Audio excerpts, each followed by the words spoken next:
Hey guys, Aaron Cybertron Zank here, and today I'm continuing Fan Mondays. Last week I posted a fan video. You guys liked it a lot, so I decided to continue with the series. Of course, if you want to submit a battle, inbox me on YouTube with the hashtag Battles for Cybertron, and I will pick the match that I enjoyed the most watching, and I'll try to get to all of them, but of course I'm going to pick the match that I think features the best in terms of VGC skill and cool Pokemon used and strategies in general. If you like the series, I want to see you continue to show some love and like this video up. Anyway, today's video goes is Joel against Philip. Joel's team you'll see is Kangaskhan, Amoonguss, Gyarados, and Rotom Heat. Gyarados is definitely the most interesting Pokemon there, one we don't see as often. The other three are pretty cornerstone pieces of VGC.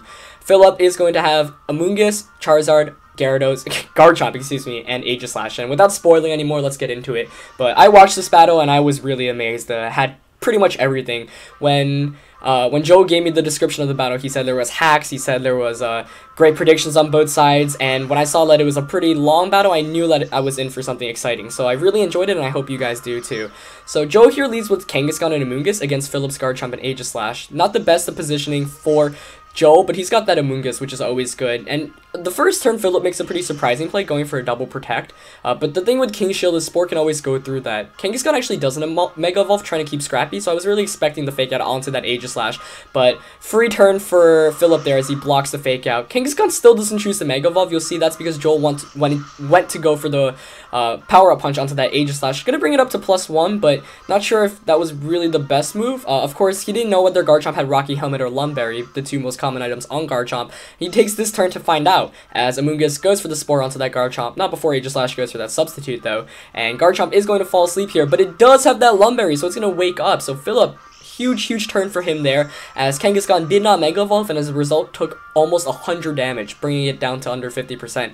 Kangaskhan's gonna Mega Evolve now, but it's at +1 instead of +2 like he could have gotten from, say, Mega Evolving and Power Up punching Garchomp. But it was a pretty cool play not to Mega Evolve. Kangaskhan often falls victim to Rocky Helmet damage, so smart decision to scout out damage there, but Kangaskhan did take quite the beating from it. He does go for the Sucker Punch this turn onto that Aegislash. Even with that second critical hit, not able to KO Aegislash. That's huge. Garchomp goes for the Dragon Claw, and at this point, since Kangaskhan is Mega Evolved, it should not KO, but there's a critical hit! So Kangaskhan falls down to a critical hit Dragon Claw. That's huge for Philip's end. Aegislash here is going to stance change, and it's going to get a Flash Cannon off onto that Amoonguss. Amoonguss, really annoying Philip though, I'd presume, because even after that Lumberry on Garchomp, Amoonguss now is able to successfully put Garchomp to sleep. However, Joe did lose the Kangaskhan, and that's really big because that's his Mega Evolution, obviously, and now he's down 4-3, but putting that Garchomp to sleep is really good for Joel, and Philip's in some trouble now, as Amoonguss is really annoying to deal with. You'll see Flash Cannon didn't even do that much damage. So now we see Gyarados, and I'm really excited to see Gyarados in general because, you never know what Gyarados runs. It might be a Choice Band set, it might be a support set. So Garchomp's going to switch out here, decides, I'm at -1, and I haven't even seen any sleep turns yet, so I'm going to withdraw out and go into my Mega Evolution. So a great switch there. But Joe goes for an even better switch, withdrawing Amoonguss into Rotom Heat. That is exactly what Charizard does not want to see. Charizard obviously beats that Amoonguss with no problem, but has a lot of trouble against Gyarados and Rotom Heat. Aegislash goes for the King Shield, expecting something like a waterfall into it, hoping to decrease that Gyarados' attack, but Gyarados goes for Thunder Wave. Awesome play. As you'll know, Thunder Wave does go through that King Shield, since King Shield only blocks damage. Aegislash is now paralyzed. Aegislash is a very slow Pokemon to start off with, so the actual speed control doesn't matter as much, but the 25% paralysis chance is always huge. Now Charizard's gonna Mega Evolve, but Charizard really is not in a good position to succeed right now because it's up against two of the most Pokemon that give it the most trouble in Gyarados and Rotom Heat in the format. So it goes for the Mega Evolve, and you'd expect maybe a Protect here just to scout out what Joel wants to do on Philip's end, but he actually just goes straight for the Solar Beam, trying to get as much damage off as possible onto that Gyarados, which is a huge threat right now.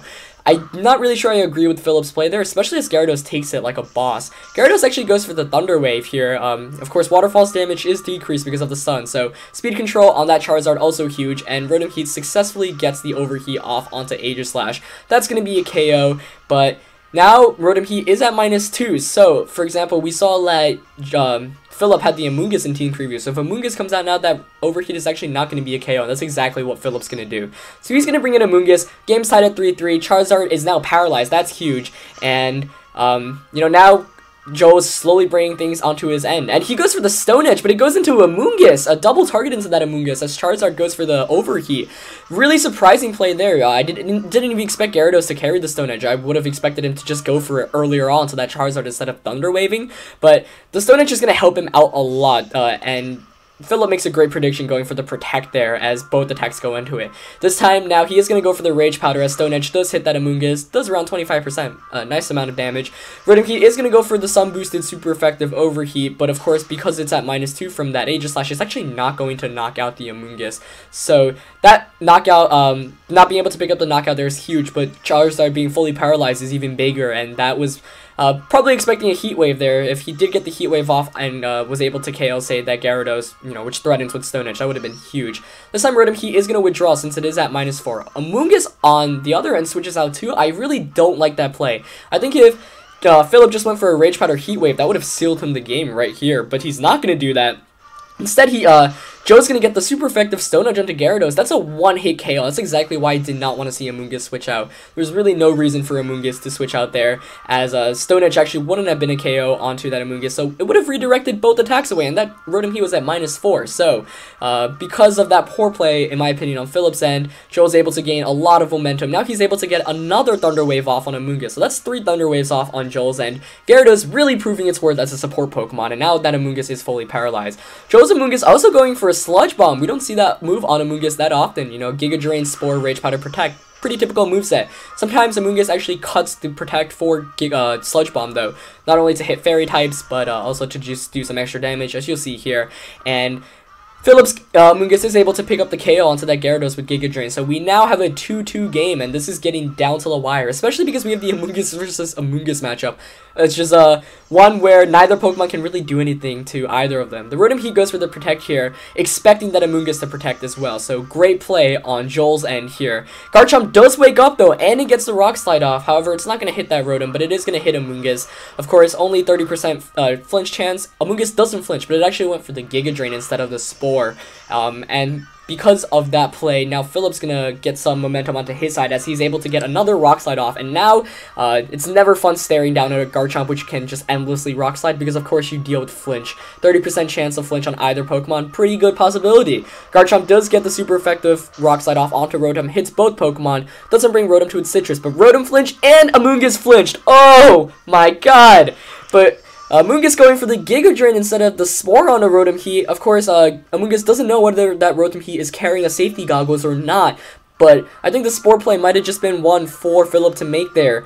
But the double flinch, wow, really bailing him out there, and that's a huge flinch as Rotom Heat is not able to knock out that Amoonguss.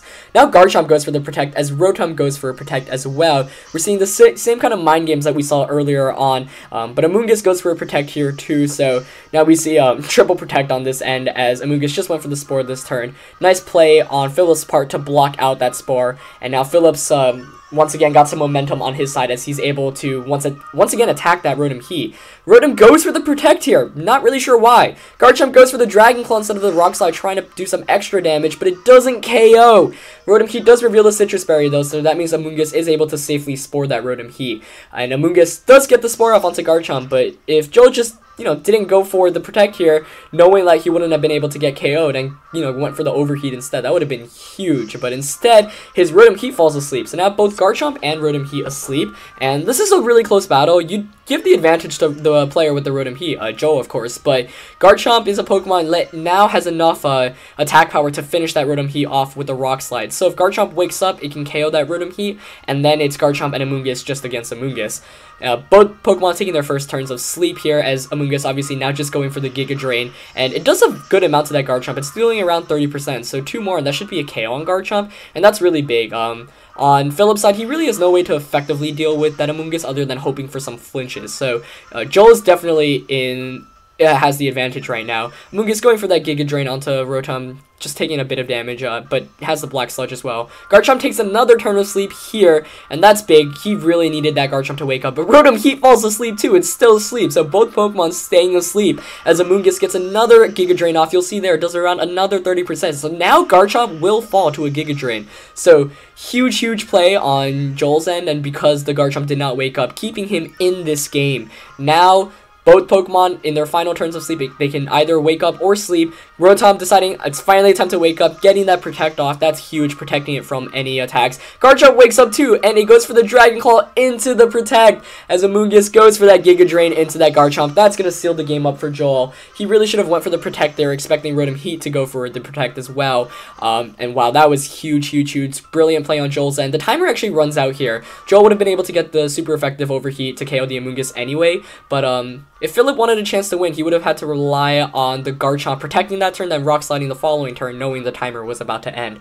But that was a super, super exciting battle, guys. We saw Gyarados use Thunder Wave 3 different times, saw some really great predictions. Joel opting to not Mega Evolve in the beginning, and you saw Scrappy and exactly what it could do. It actually helped him out a good amount, and Philip really, I think the biggest turn where he misplayed was switching out that Amoonguss instead of just going for a Rage Powder Heat Wave, which is what I personally would have done in this situation given that Rotom Heat was at -4. But really, really exciting match. I hope you guys enjoyed this one as much as I did. As always, like the battle, rate, comment, subscribe if you haven't already, of course. And if you want to submit a battle for next week's Monday, Fan Monday video, hit me up on the YouTube inbox, of course. Use the hashtag Battles for Cybertron just so it's easier to sort through your videos. Anyway, that's it for today's battle, guys, and I'll see you next time. Have a good night, guys. Peace.